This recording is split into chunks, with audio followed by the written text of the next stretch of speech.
Hi, my name is Robert. Please read the comments in the About section of this video. It has valuable information and updates. My YouTube channel has a disclaimer video that I encourage you to watch. And please like, share, and subscribe. I hope you found what you're looking for. Thank you very much for watching. In this video, I'm going to help you understand what goes wrong in a wheel bearing when they go bad, so that you at least understand what's going on. When you're driving your car and you hear a rhythmatic whop, I call it, whoop, whoop, whoop, whoop, whoop, whoop, whoop, whoop, whoop, whoop, whoop, whoop, whoop, whoop, whoop, whoop, whoop, whoop, definitely linked to the speed of the vehicle.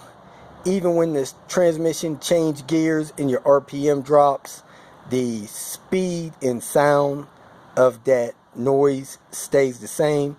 The faster you go, the faster the sound gets. The slower you go, the slower the sound gets. That's likely a wheel bearing. Sometimes if you turn right, the sound gets lesser or worse. If you turn left, the sound gets worse or lightens up.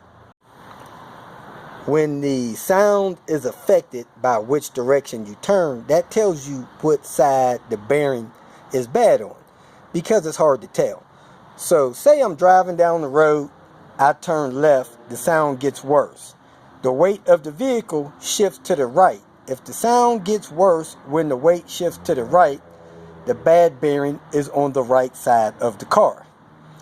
If you turn right, the weight shifts to the left. If the sound disappears, you have lifted the weight off of the bearing and it's still the right bearing. If you turn right and it gets worse, it's the left bearing. If you turn left and the sound gets less, it's the left bearing. Sometimes it is difficult to figure out if you're dealing with a right or left bearing, but it's usually easy to determine if you're dealing with front or rear bearing.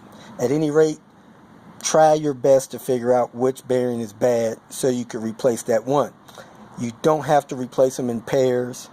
You can if you want. That's your call. I've seen bearings go over 400,000 miles. Depends on the quality. Here are a couple bearings.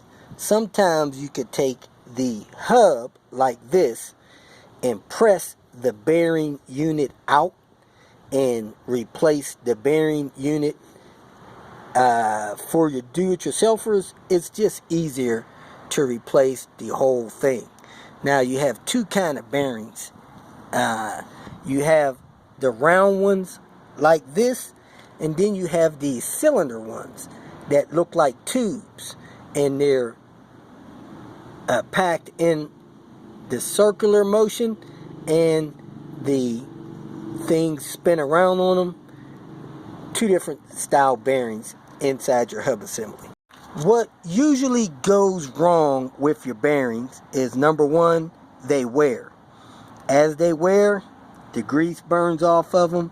The bearings reduce in size a little bit, or the grease is worn out and it causes them to be loose in the thing that holds them, and they can cause your wheel to spin and heat up more, stuff like that. So sometimes you can hit them with an infrared temperature gauge thing to tell which wheels are getting hot. As long as your calipers is not causing that, you can see which hub is getting hot when your bearings are worn. The most common thing is a bearing gets damaged. A piece of dirt gets in there somehow, or the metal on the bearing just gets hot and fails, and a piece of the bearing actually chips off.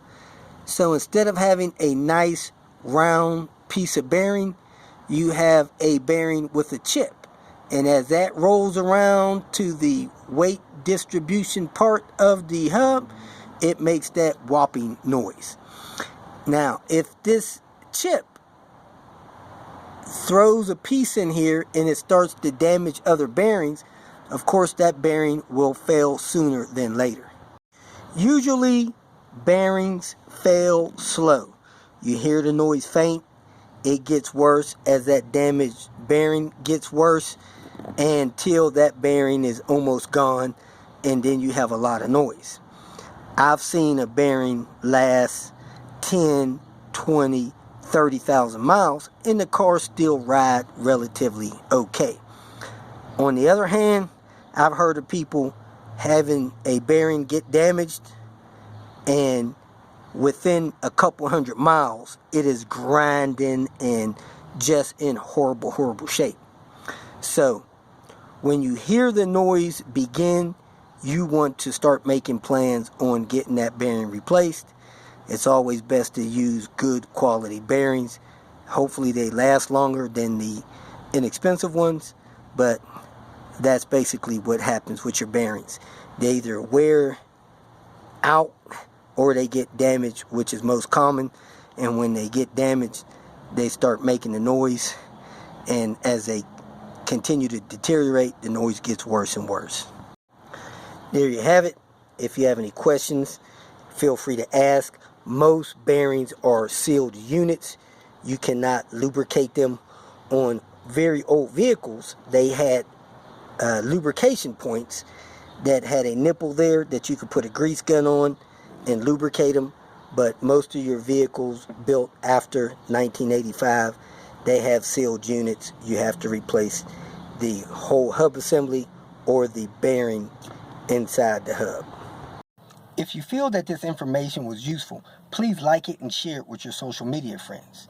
You can subscribe to my channel so that you will get notifications of future videos that I post.